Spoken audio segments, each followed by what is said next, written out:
Kode masalah OBD2 deskripsi teknis, power steering pressure sensor rentang sirkuit, kinerja apa artinya itu?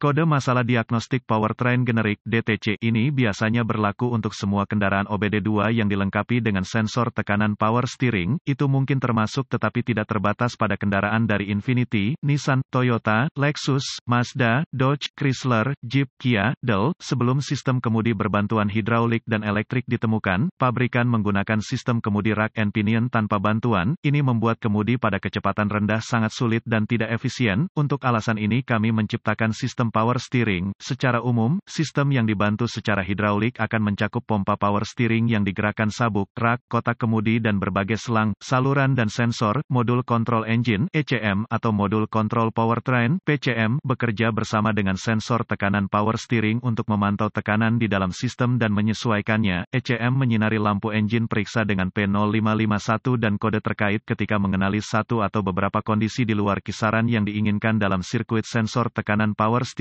Seringkali, saya akan mengatakan, kode ini dilemparkan oleh ECM karena masalah listrik tetapi kadang-kadang, masalah mekanis bisa menjadi penyebabnya. P0551 Power Steering Pressure Sensor rentang sirkuit, kode kinerja diatur ketika ECM, PCM memantau kondisi di luar parameter khusus dalam rangkaian sensor. Ini adalah salah satu dari 5 kode terkait, yaitu P0550, P0551, P0552, P0553, dan P0554. Apa keparahan DTC ini?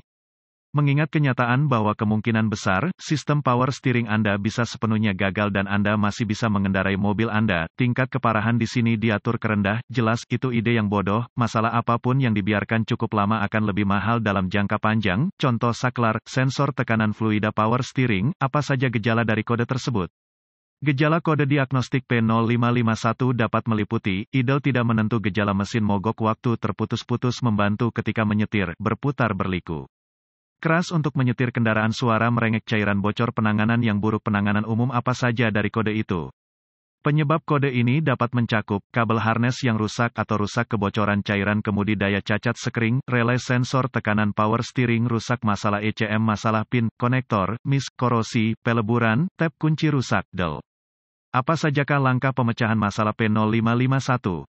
Pastikan untuk memeriksa buletin layanan teknis (TSB) untuk kendaraan Anda. Mendapatkan akses ke perbaikan yang diketahui dapat menghemat waktu dan uang Anda selama diagnosis. Peralatan, beberapa hal yang mungkin Anda perlukan saat mendiagnosis atau memperbaiki sirkuit dan sistem power steering. Pembaca kode OBD, cairan power steering, panci pengurasan, multimeter dasar, set soket dasar, set ratchet dan kunci pas obeng dasar, set terminal, baterai, cleaner, pembersih manual, layanan manual, keselamatan, tip keselamatan, biarkan mesin mendinginkan, kapur roda, pakai APD. Peralatan pelindung pribadi. Catatan, selalu memverifikasi dan mencatat integritas baterai dan sistem pengisian daya Anda sebelum pemecahan masalah lebih lanjut. Langkah dasar tanda pagar 1, selalu sederhanakan pada awalnya. Periksa level cairan power steering Anda dan isi ulang seperlunya. Periksa tempat parkir Anda, apakah ada tanda-tanda kebocoran.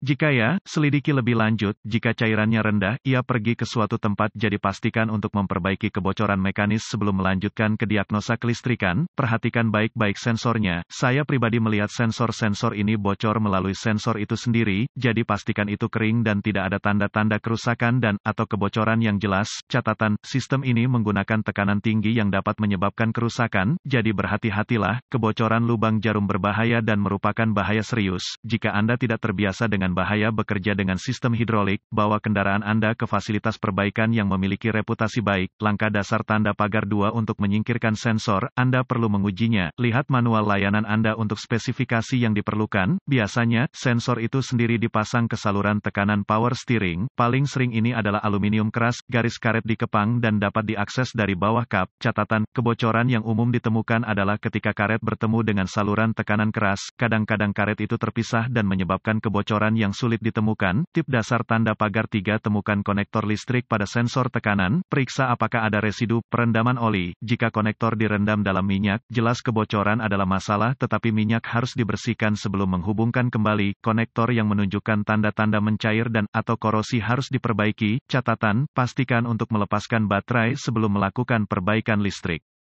Langkah dasar tanda pagar 4 periksa kerusakan fisik dalam hal ini saya akan mengatakan sensor terkena beberapa kondisi yang keras. Jika garis tidak diikat dengan benar, sensor mungkin menggosok sesuatu dan seiring waktu dapat menyebabkan semacam masalah listrik. Kencangkan garis longgar, terutama yang dilengkapi sensor. Langkah dasar tanda pagar 5 Anda mungkin dapat memverifikasi integritas sirkuit sensor tekanan power steering. Untuk mengesampingkan masalah dengan harness wiring Anda dapat memutus sirkuit di sensor dan ECM, menggunakan multimeter Anda. Rujuk ke manual layanan Anda dan verifikasi bahwa semua nilai yang diinginkan sudah terkendali. Jika semuanya tampak baik-baik saja hingga saat ini, saya akan merekomendasikan Anda membawa kendaraan ke fasilitas perbaikan terkemuka Anda.